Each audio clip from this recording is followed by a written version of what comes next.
The United States has conducted 3 major special registrations whose data is now available and which contain key family history information. They include the World War I Draft Registration, the World War II Draft Registration, and the Social Security Registration. Details are as follows. World War I Draft Registration.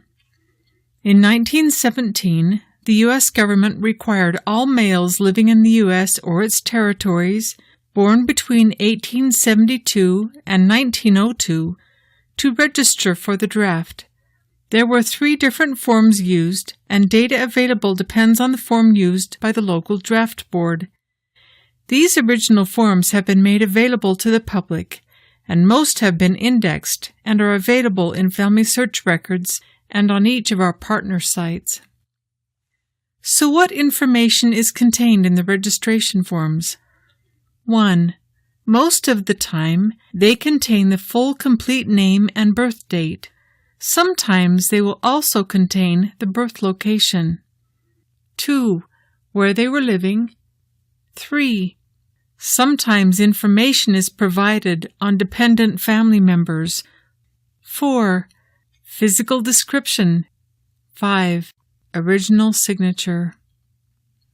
World War II Draft Registrations. In 1942, the U.S. government required the registration of all males not currently serving in the military between the ages of 15 to 65 years old. There were about 5 different forms here, with the data requested changing between forms selected. These original forms have been made available to the public, and most have been indexed and are available on Family Search Records and on each of our partner sites. So what do they contain? 1. Most of the time they contain the full complete name and birth date. Often they will also contain the birth location. 2. Where they were living. 3. Physical description.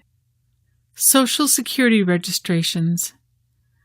With the passage of the Social Security Act in the late 1930s, each individual who worked for someone else was required to register for Social Security. This was later expanded to include others receiving benefits. The U.S. government releases to the public a list of deceased registrants on a quarterly basis as an aid to control identity fraud.